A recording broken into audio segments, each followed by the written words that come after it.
This is Dan McCarthy, and you're listening to Check-In by TMR. Hello, everybody, and welcome back to Check-In.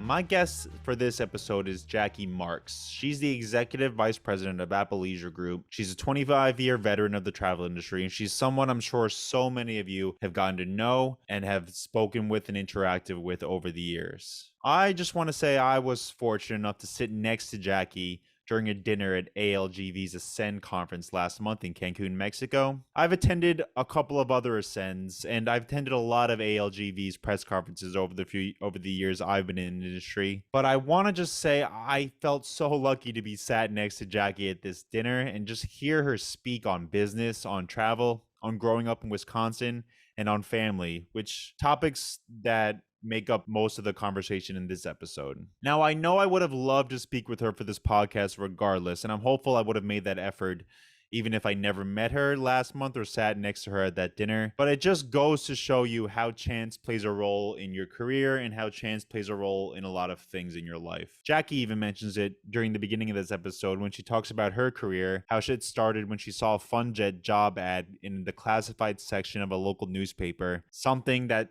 got her started down this 25-year journey. Think of all the people you've met through the travel industry. All the people you've sat next to on trains, on planes, boats, ferries, all the people you've sat next to in cars, on transfers from hotels to airports.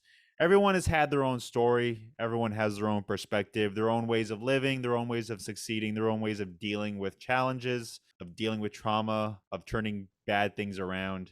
Everyone comes from different places. Everyone's sort of grew up surrounded by different kinds of people and different things. And I'm sure so many of you have developed meaningful connections, whether it's in business or in your personal life, simply through those chance meetings, simply because you said hello to someone sharing a table with you at a conference, or you asked someone a question on a fam trip, or you were seated at someone's shared table on a river cruise or on a tour. I'd like to think the travel industry is better at that than a lot of other industries. Those chance connections are more important here because people in travel know how important other kinds of people from other kinds of places are. They know how important different perspectives are, and they know travel can introduce you to those perspectives. I think that's, for so many of us, that's the inherent importance of travel in people's lives. And I think that's why so many people love to travel, to strengthen meaningful connections you have with your family or friends, or to create those connections you don't have just yet. I want to say I very much love using the noise cancellation feature on my AirPods when I'm traveling. I love to sit down on a train or a plane and sort of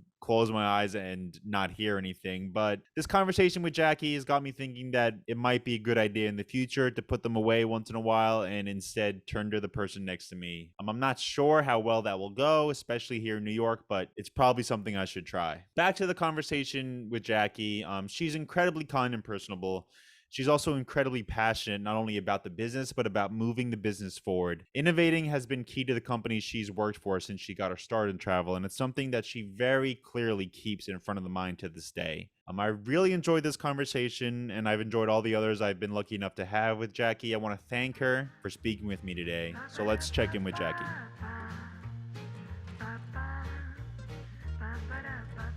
Hello. Hi, Jacki. How are you? Good. How are you? Good. Thanks for taking the time to talk to me. I know you're in the middle of a couple of conferences too for ALGV, so I appreciate you taking the time. No problem. It's always busy, but it's always good.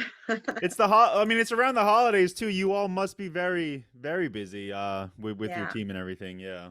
We are, but and we leave for the Best of the Best trip next week. So we're doing our national sales meeting in destination just before the trip. And that's that's back in, because I saw you at Ascend, and that's you're back in Mexico for Travel Impressions, right? Yeah, we're in Puerto Vallarta this time. Okay. I mean, do you have a preference between Cancun and Puerto Vallarta? Is there one destination that you'd rather go to, or is it they're both great destinations? Yeah, they're both great, and I have a little nostalgic feeling towards Puerto Vallarta. I had my honeymoon there, and my daughter did her senior year trip with all of her friends. We took them there, so a little bit of a kind of heartstring tug when it comes to Puerto Vallarta, but I love Cancun just because it's Cancun. It's the one that you just kind of you go to. So. Yeah, I know I mentioned it when I saw you last month, but that was my first time in Cancun. I still can't believe that. I'm glad we were part of your first experience. Yeah, it was incredible. Like my biggest fear was getting sunburn, and I didn't get any sunburn when I was down there, but I enjoyed myself. Yeah, it is an amazing destination, and just to see how much dedicated to sort of tourism and hospitality too. It's a unique place. Yeah, And you're in Wisconsin right now, right? I am. I Okay. am. It's we're getting into that winter season, so Yeah, that's what I want to ask you because I know you travel a lot for your career, obviously, and you mentioned Cancun and Puerto Vallarta. I mean, what is it like when you get to spend a few days in Cancun or a few days in Puerto Vallarta and then come back to Wisconsin? What's the feeling like when you're getting off the plane? yeah, well, I usually have to have a change of shoes in my bag Okay. because I like to wear my flip-flops home on the plane, but it's very cold once I get back to Wisconsin. But it's I actually kind of feel like it's homes away from home. It's like one home is just different than the other. One's warmer, one's a little colder. Yeah. But it's just kind of funny because they both have a piece of my heart. And after 25 years and knowing so many of our people that work in that destination, it's like going from one home to the other, and just it's an emotional kind of connection you have in both places. It's kind of interesting that I don't know that many people outside of travel can really understand that. Yeah, I've heard that from a number of people how special these sort of destinations become, and then like I guess on your fifth, sixth, seventh, eighth trip there, you sort of see the same faces, like even people maybe you don't even speak to, you just sort of recognize the same people and the same feeling when you're like going through customs or going through security or getting on a transfer and things like that. Yep, it is. It is. And it's like that warm face that you see right when you get off the plane. I mean, that just starts your whole experience, and it's very consistent from that point forward. So I wanted to ask you because I've known some people from Wisconsin and they've always been diehard Wisconsin. Like they've always been super proud of being from that state. And it just seems to I'm from New York and I know there's pride from here too, but I don't know if it's the same kind of pride that you get from Wisconsin or like similar Midwestern states. And like is that a feeling you share, like that kind of pride in your home state? Yeah, I don't know what it is about Wisconsin. And you and I chatted when we were together in Cancun, and I said I had many opportunities to leave for other jobs, and I just couldn't. I had this kind of connection to my state, and I was determined that I was going to be able to make a great career without having to leave Wisconsin. I mean, part of it is we have a lot of people have very extended families in Wisconsin, and that for me is the number one thing. But then there is the change of seasons that I love about Wisconsin. You get to see it all, and even though we hate our winters and we complain about them, it still is part of who we are. We're very loyal to our sports teams, and I just feel like there's just this kind of hospitality. I believe everything in every state in our country has its own uniquenesses, but for me, I couldn't leave here, and I don't regret any of it for all the time that I've been here. I've never been to that state. I mean, I don't know if the only time I've really spent in the Midwest, I guess, would be Chicago, but that seems like something completely different too. Like outside, I mean, I've met so many people, like I've met you and I've met so many people from Minnesota. Minnesota's a big state for travel. I know because of the Carson Wagon connection there. Yeah. And there seems to be a big population of hospitality and travel people like around your area. Is that right? Yeah, there is. And I think to your point, you kind of hit on it, is that some of the really legacy companies in our industry started in this area.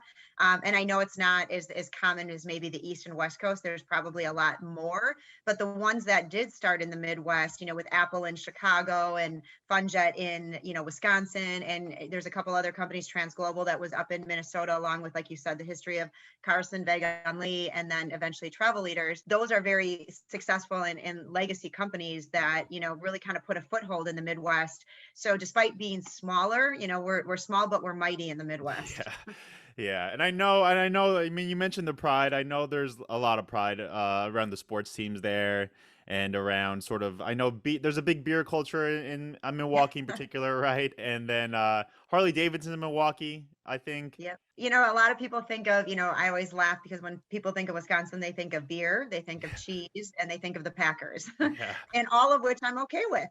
yeah, So, we do like to enjoy our cocktails and our sports teams, and we wear our orange flannel at games, whatever it takes to stay warm. So Yeah, I mean, there's those kinds of things that you laugh about that people think about, but there's more to it than that. But that is kind of the heart at what we get seen as, I guess. So, I mean, what was it like starting your career? Like, again, you spoke about the population of the industry in your area. What was it like starting a career in travel in Wisconsin? And I mean, I know you started with you started with FunJet? Is that how you got your sort of your foothold? I Yeah. did. And yeah, I mean, it's not something that when I graduated college, I even understood that that was going to be an option for me to go into travel. And I hadn't traveled a lot as a child. I mean, we did in Wisconsin, there's a place called Noah's Ark, which is this, supposed to be the world's largest water park. And there was Great America in Illinois. So to me, I'd gone to Disney World once, on a plane at that point. And then I had been on a plane a couple other times to visit friends while I was in college. But we were very much a local travel kind of family, and I didn't really understand travel in the scope of what travel was involved. So when I graduated college, I had a double degree, and I thought, I go into the business world. I need to find something that is going to provide this longstanding career that I had hoped to achieve. And so for being in the Midwest, one of the companies that I had done an internship with and then decided to stay on with was Mercury Marine Outboard Motors, and they are a very well-renowned company here in actually where I grew up in Fond du Lac, Wisconsin. So I thought that made sense. And, that would be a foothold into the business world. But I learned very quickly that you really got to love your product and you really got to love what you're doing. And you can't just work just to work, because that is not going to be fulfilling. And you're not going to give your best if you don't love your product. And so I did that for a little bit. And I tell people all the time, I felt like I had some guy's dream job Yeah. that loved boat motors.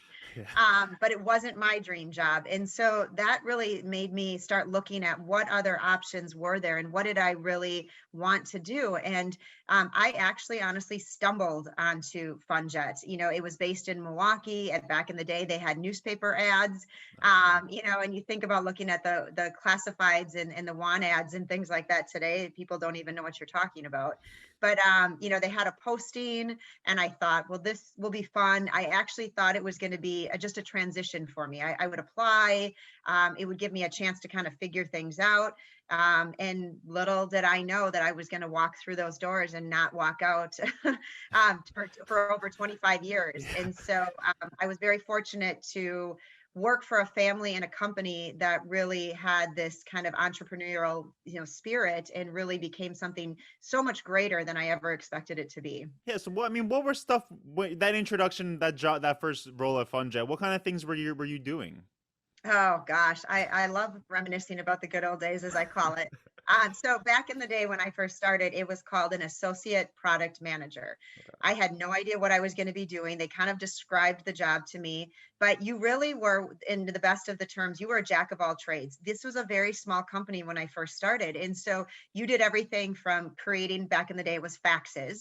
So, that's how you communicated with travel advisors. You would fax them your specials, you would fax them, and you'd actually stand at a fax machine and type in all of these numbers of your local travel agents, and you would fax them to them. So it was the creation of that promotion of whatever we were selling. Okay. It was loading rates on what needed to go into the system for our pricing. But back in the day, you weren't allowed to actually load your own pricing. You would type them up on a computer, and you would walk them down to the basement, and you'd have these people in the basement load them into the system for you. So you would do the pricing, you would do the promotion, and then they would send you out on sales calls too. You would go out and do sales calls to travel advisors and talk to them. So whatever the company basically needed you to do, you just kind of did it, Yeah. because there wasn't all these different departments back then. I assume there was a learning curve when you're coming into the industry. Even back then, it seems like a different world back then, which obviously it was. But I mean, what was the learning curve like? What kind of skills did you have to sort of learn as you went along, especially during that first role? Yeah, well, the first thing was learning the GDS. That was Okay. very foreign to me. The green screens, as we called them. There was codes for everything. There was airport codes. There was, move codes. There was, you name it, there was a code. And so I remember having a cheat sheet on my desk of all the different codes I needed to know on how to navigate the GDS. So that took me a little bit. And there is so much kind of inside ways of which things are done in travel that I had to learn. There was charters at the time, and understanding how we filed charters, and that was a big part of our company, was securing our own aircraft, which was very unique at the time, in that the scheduled airlines weren't selling as much leisure. So you weren't using scheduled airlines. You were pretty much controlling your own fate by getting these, what back in the day were DC-10 L10 planes, and we were flying double dailies to Vegas, which back then, there wasn't all these Americans and United flights to Vegas. If you wanted to go to Vegas, you got on a charter, because the airlines were so focused on business routes, that this is really what carved the niche for companies like Funjet to really focus on leisure routes. Oh, wow. Eventually, obviously, times changed, and the airlines quickly realized there was a lot of money to be made in leisure. But yeah, there was a lot of understanding of this charter capacity and how to manage it. Do you still remember a lot of the airline codes? I mean, you mentioned having a cheat sheet, but I'm sure you had to commit a lot of them to memory too. Is Oh, that of something? course, of Yeah. course. We still joke about all of that today, and yes, that doesn't go out of your brain. It kind of is ingrained. Yeah, I see. I mean, the GDS it seems to have become of less importance for maybe the travel trade, but I know when I write a story about a GDS, there's still a bunch of interest from our readers, and it seems like I hope it sticks around because it is a unique process and something that I think makes the travel advisor's job like completely separate from a lot of other people. Yeah, and I was fortunate to be with a company that really saw the future of technology. So, after they, realized the dependency of the GDS, the LaMacchia family decided they were going to create a booking engine that wasn't dependent on another company and really control their own fate, as I call it. And so that was really what birthed Trisup Solutions at our company at the Okay. time. Then eventually Vax Vacation Access. So nobody else in the industry had, their own booking engine. Everybody was doing everything through the GDS, and the LaMacchias decided we can do this. And it was, I always say, working for the LaMacchias, you enjoyed the entrepreneurial spirit, but you also knew that you were going to take a lot of pain being the first to do something. Okay. So you anything we did, we were kind of first to market in the idea. So the idea that we were going to ask travel advisors to transact business outside the GDS, was just like, you've got to be kidding me, to the advisor. But eventually, through a lot of persistence and learnings and bumps in the roads, Vax became the most powerful tool in the industry. But it didn't start out that way by any means. Yeah, that's interesting. I never even thought about that too, because there's always has to be someone first with these sort of seismic changes, and it probably takes a lot of courage to be the first people to do that. But it seems like something that the Lamakias they just accepted. They just had that kind of attitude, that kind of courage, and they were brave enough to take these first steps. Absolutely. That was probably, people look back on their careers and say, what did you learn? Or who were your mentors? Or what are the biggest things? That by far is the biggest thing that I learned from the Lamakias, is not to be afraid to be the first to do something. And if we're going to fail quickly, was always a mantra of the Lamakias. Okay. So, they were risk takers, and that's really what made them successful. So that really changed me as a person, because, especially being young, you don't want to make a mistake. So I was conservative. I was more, let's go with the crowd kind of person, but they really pushed us outside our comfort zone, and made us take risks. And for those risks, the ones that didn't work, we got past them quickly, but the ones that did were home runs. So it's a great kind of internal mantra to have in this industry, to not be afraid. Yeah, I mean, were there any other? Do you remember any other risks? Other things that sort of stick out, especially during that early part of your career that you really learned from? Well, I would say one that wasn't maybe as early, but I remember being the first company to not print brochures, Okay. and what that was like, and to try to get past the idea that people were going to be walking into offices and picking up brochures and trying to do things more electronically as well. It really was all about that kind of electronic technical age that they always wanted to be ahead of the curve on. And so I remember taking several very angry phone calls about us not printing brochures. And so, that was probably one that I remember, a lot. Another one, even if you look at what you were just attending, Ascend, I think it's been now 8, 9 years, I think. We were the first to say we were going to stop doing traditional trade shows. And we weren't going to line people up in halls and, have rows of brochures and your typical trade show that had been around for years. Summit, which was the first version of Ascend, was something also that was kind of the brainchild of Bill LaMacchia Jr., when he said, we've got to have a more meaningful connection. And this idea of trade shows, when you get 2 hours of people walking up and down aisles, isn't creating a meaningful connection.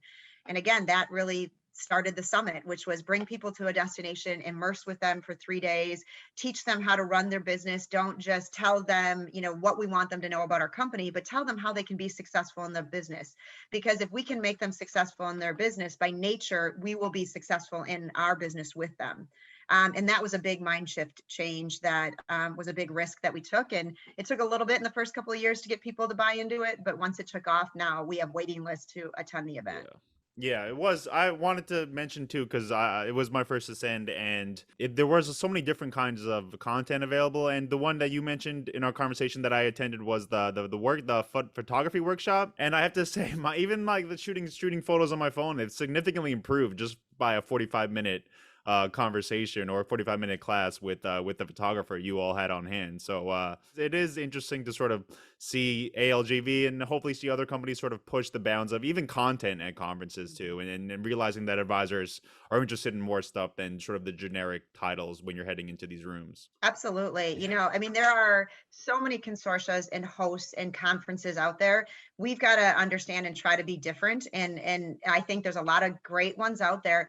But our thought is, where is the business going? And there's that saying about Wayne Gretzky, he goes to where the puck is going to be, not where the puck is. And that's also another kind of, we have these like mantras and sayings that kind of just stick with us. Yeah.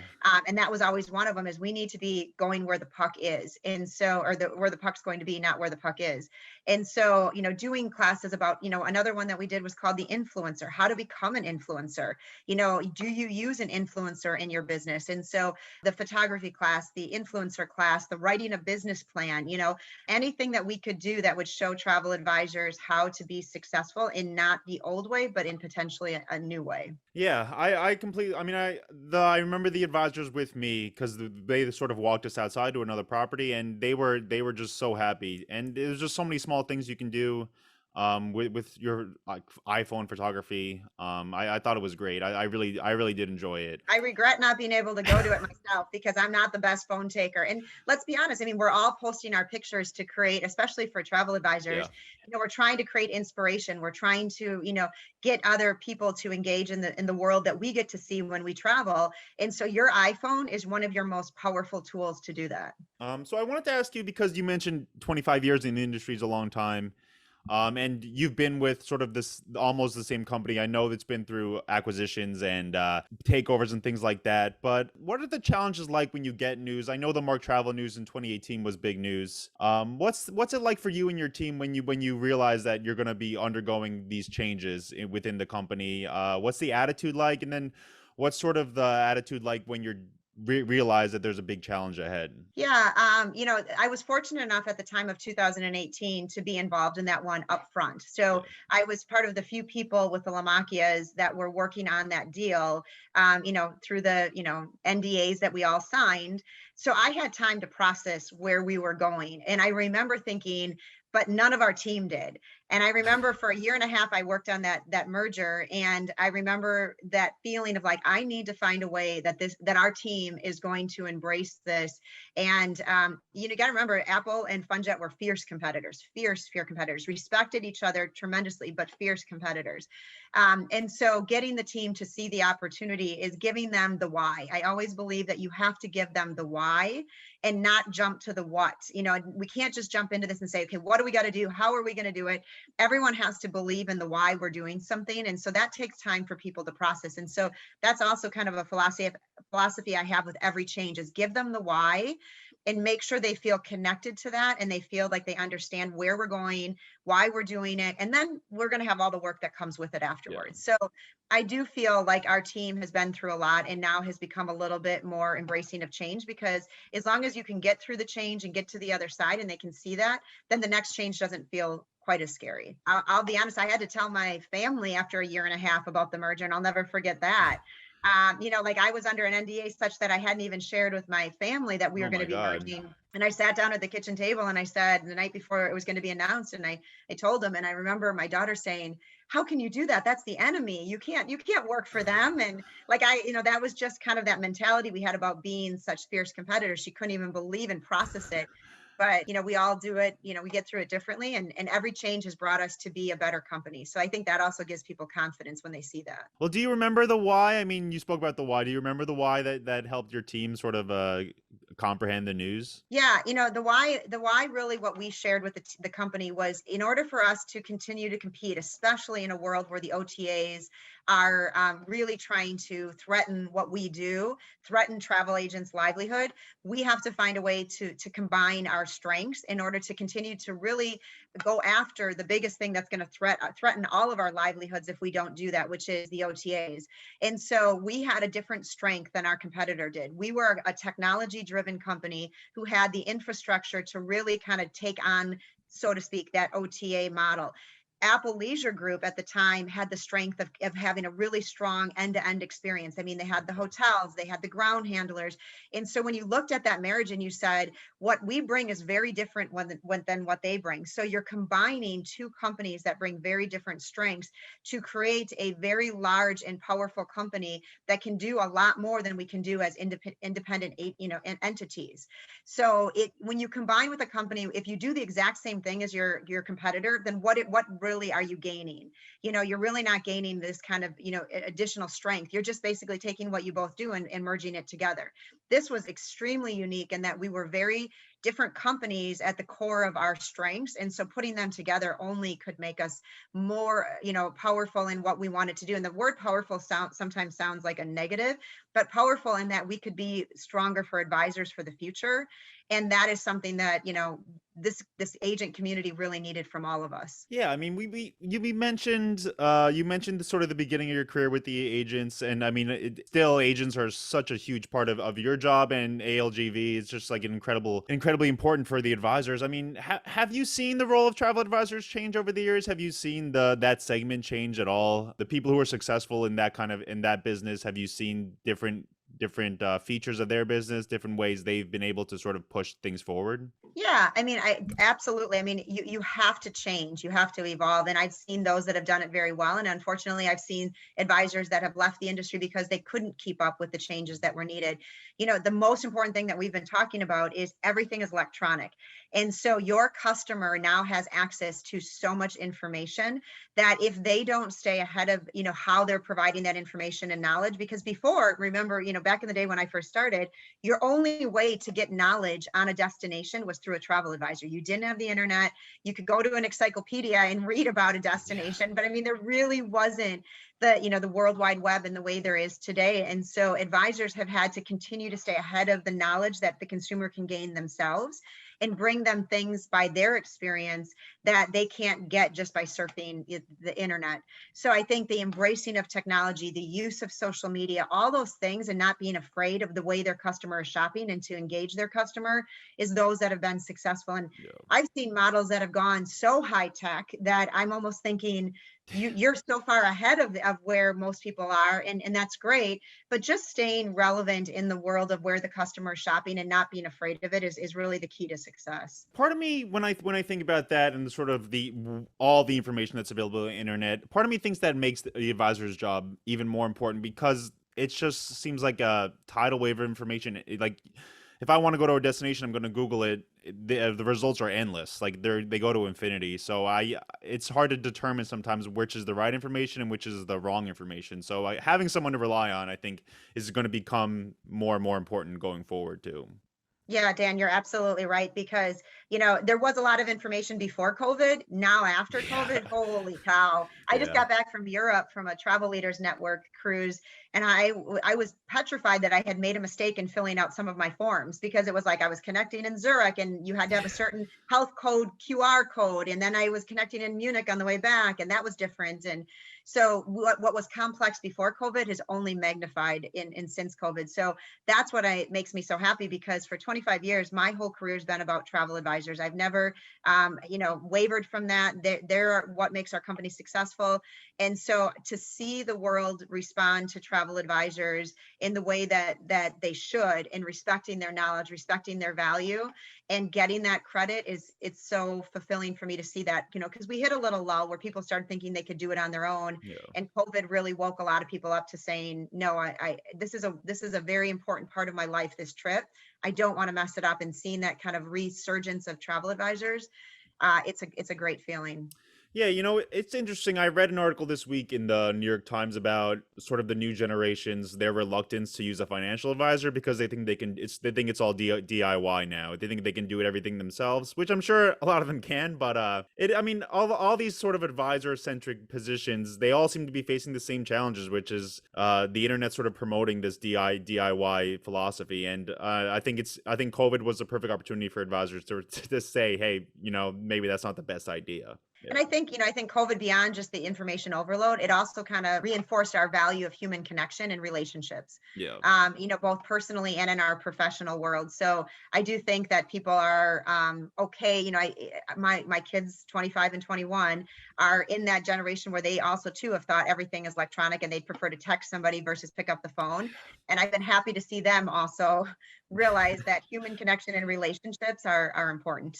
Yeah, I still remember those first few weeks of COVID and just being locked in my my one place, and just, yeah, you forget, because it is like, for me, for me to go see my parents or go see my family, it is like a trip. It is like, you need to like carve out time. You need to make sure that you're able to travel to and from. You got to check traffic and stuff. So it's like, it's not a small task, but like the absence of that in the beginning of the COVID definitely made me realize how important those things were. Yes. Yeah. Yeah, I think it did for all of us. Yeah. And I think, our company's always been big on gratitude. We start meetings with gratitude. It's something that started actually, again, with the LaMacchias, believing that we have to start with that positive. And I've just seen gratitude become even bigger than what our company even had it as. So it's great to see people kind of find that commonality of positivity. Yeah, I completely agree. So I only have a few more questions for you, and then I don't want to take up the rest of your morning. I'm enjoying it. Thank you. Yeah. Well, it is nice to hear about people like the veterans in the travel industry. I think that's sort of how I feel extremely fortunate to be able to have these conversations with you and with a number of other people, because hearing about the old days in travel and hearing about where the industry going, I think is important for everyone. And I think you mentioned sort of the analogy of the word go where the puck's going, not where the puck is. I mean, what do you think is the challenge for the industry now? I mean, going forward. I mean, COVID is not in the. I know COVID's not in the rearview mirror, but it seems to be sort of hopefully fading, and hopefully permanently fading eventually. I mean, what's the new challenges? What's going to be the next thing that sort of keeps people up at night? Yeah, for us in the tour operator world, and to a certain degree, the travel agent advisor world, is, for us, we look at it as we're a package company, and component shopping is one of our biggest fears. Is that if people start thinking I can go to the hotel direct and I can get my hotel because they have more flexible policies, or they're giving higher commission to the advisor, and then I can get my air here, it kind of devalues what we do. And so us really continuing to make sure that that component shopping does not become a reality, because it's not good for advisors and it's not good for us. So we really need to continue to show the value of the bundling of the package. So I would say that is something we're very focused on. We have great relationships with our hotel partners, but we also realized during COVID, our hotel partners are also fighting for business, and trying to do what they can do in a very downturn. And we can't ever lose the relationship of what we do and the value we provide, so that, again, we believe the consumer's experience when put together is going to be better than if they try to go and piecemeal a bunch of things. I mean, just the insurance alone, if you have a hotel and then you have an air and then you buy your transfers and excursions somewhere else, you're not even going to be able to cover that in the insurance world. So I would say that's one of the more, I'd say, business side of it. But then the other thing that I think is really changing is the days of just going to a destination and sitting on the beach are kind of gone. And we're seeing this experiential travel is becoming more popular. And it used to be, I'm so tired, I'm so burnt out from work, I just want to go and do nothing. Well, now I think COVID told people, no, this is, life's not guaranteed. We need to get out and see things. It can't be this bucket list that I do when I'm 60. I need to go out and do and climb this mountain, or I need to go see the ruins in Mexico. So I think advisors understanding that they have to be part of more of the experiential part of that vacation, and how do we connect ourselves to the things that the client wants to do in destination, because they're not just going and sitting on beaches anymore. So we all have to realize that we have to create memories, we have to create experiences that before maybe weren't as popular. in our world, we do excursions and destination, but most advisors don't pre-sell those. They just let their customers select that in the destination. Well, today we went from about 40%, 50% at most of customers buying in destination to over 75% of the customers are now buying excursions and destination. They want to do something. And we as a company, along with our advisors, have to connect ourselves to those memories because, they don't, we kind of joke about this, but they don't go on a vacation and remember how chilled their Diet Coke was on the Yeah. plane. They Yeah. go back and they remember the look in their daughter's eyes when she swam with the dolphins. And if we're not connecting ourselves to those memories, then what value are we providing? So we've got to be part of their whole end to end of their vacation. Yeah, I completely agree too. And I think part of that comes from, I mean, you mentioned your sort of travel experience growing up, but it seems like the world has definitely gotten smaller and people are revisiting places a lot more often. And it seems like they want, I mean, if you're going to Cancun again, if that's sort of your family's destination that you like to go to fairly regularly, they want to do different stuff than they typically do in these sort of familiar destinations. Absolutely. And they're traveling in bigger groups than they've ever traveled before. That's another thing too, is when they're going to the destination. And it used to be maybe I just went with my family, but now it's like I'm going to invite my Yeah. cousins and I'm going to invite my neighbors and I'm going to travel with more people. So I'm going to create these other experiences in destination with other people as well. So also realizing that group travel is going to be a big part of the future. And it might be small, just organic groups, and it might be destination weddings, it might be family reunions, but people want to travel with other people, which is also changing kind of the landscape of what they do in destination. Yeah, my parents just came back from a river cruise and I spoke to them and they can't stop talking about the people they met on board, like the Yeah. people they had dinner with and things like that. So I think that's a level, especially you mentioned COVID, sort of the absence of it during COVID, being able to meet other people who aren't from your area, who aren't fairly regular conversation people you speak to. I think that's important too. Absolutely. Yeah. Yeah. We're done. And I just came back. That's where I was with Travel Leaders Network. I was on a river cruise. And, I don't get a chance to do a lot of cruising in my world of being a land based vacation provider. But I have such respect and appreciation for what those cruises do. And this is where I also believe COVID taught us all to have a lot more appreciation and respect for each other as competitors, Yeah. because we're really all in this together. So it's not about, trying to take somebody's business. It's trying to propel the travel industry in total. There's enough business for all of us. I completely agree, and that's a sentiment I've heard from a lot of different people too. Is that there's enough business, there's 100% enough business to go around. The challenge seems to be convincing the people who maybe aren't traveling that maybe it's time to start traveling, or the people who aren't taking vacations in your segment that maybe this is something you should consider going forward. Yeah, Yeah. absolutely. And we've seen more collaboration and things birthed from COVID that again, you never waste a good crisis. And I think this industry did not waste the crisis. We found a way to come out stronger and more aligned and collaborating with each other. So I only have one more question, and I've asked this from another number of different people. And to be fairly honest, I'm just stealing everyone's advice for myself and try to improve my career. But I mean, what advice would you give your younger self if you had to go back to when you sort of took that first job at FunJet? What things would you tell your younger self to sort of, I don't know, to help her out during her early days? Yeah, I think it's trying to I know I've thought a lot about this because it's kind of it's shaped me as a person, is what can you learn from every single person that you encounter your time with. And in this industry sometimes we're moving so fast that you can go from one thing to the next and you're just checking things off on a box. And it's like I did this, I attended this event, but slowing down and realizing that every person that you touch along the way probably can make you better if you take the time to really invest and get to know those people in your touch points in your career. And this is where something even like I've looked at and said, I didn't know a lot of my cruise competitors before, and the more I've gotten to know them at events, the more I think, boy, I've learned a lot from them, even though they're in a different part of this segment. Just spending time having a meaningful conversation with them has taught me things about this industry that I didn't realize, and things that I can actually apply to my business. So don't ever miss an opportunity to really get to know somebody in this industry, because you just don't know who and how that's going to affect you. It could affect you in a different career move. It could affect you in what you learn from them that you can apply to your business. But I think sometimes we just move too fast and we don't enjoy the small small conversations that can lead to bigger things.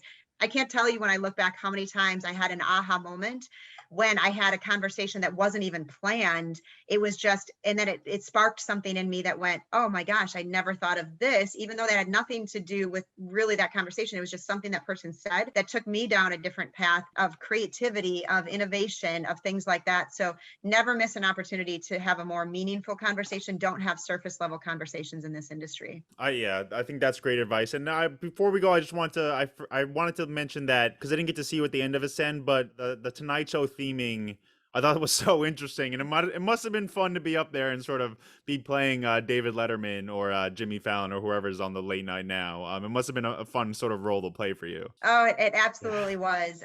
In this industry, we do a lot of operational things. We do a lot of P&Ls, and we have a lot of responsibilities. But when you can be creative and you can have fun, that's the great part of this industry as well. And it's funny you should say that, because every year I look for some creative spin to put on our show. And when we talked about having those meaningful conversations or listening or waiting for that spark of inspiration, I happened to be having a conversation with Scott Weissman, who's my, senior vice president that reports to me. And he was talking about, mean tweets on the late night show and how, we have to laugh at ourselves. And I just had that moment of, that's what we need to do. That is what we need to do. We need to laugh at ourselves. What is better than a late night show when you're at unwinding and you're taking in information, but at the same time you're being entertained? And it just kind of, that light bulb went off, and I said, you don't know this, but you just gave me the whole theme for that show. And from there, I kind of just ran with it. And then we talked to the marketing team, and they had the idea of bringing in somebody from Cameo, which is when we brought in Carson Kressley. And it just became larger than life. And that's how those things start. And then you get the right people who have the right creativity, and you have some fun, you laugh at yourself. And that is what our industry needed at that moment. When we had our Ascend conference last month, we needed to laugh, we needed to celebrate. At the same time, we gave him great information, but it was a lot of fun. And working with Carson Kressley was a great time. He's a funny guy. Yeah. I thought it was so interesting. It was super like compelling. It was so different than other sort of conferences I've been at. So I just wanted to say it was great. And I want to say thanks for the time today too. I know you're in the middle of a lot of things, but I really appreciate you talking to me. No, I appreciate the opportunity, Dan. Anytime we can share our experiences in this industry and reflect, and it's great. And I was very fortunate, we talked about this, but I was very fortunate that we got seated next to each other at dinner, because that kind of sparked our discussion. And I think, what you're doing and the beginning of your career right now, it's just even doing this podcast, you're taking a different angle than we've seen in the trade media. So kudos to you and what you guys are doing. And I look forward to kind of more future opportunities together. Yeah, I'm sure I'll see you very soon. But thanks again, and yeah, have a great best of the best conference and great holidays coming up. Yeah, you as well. Thank you so much. Thank you. Bye-bye.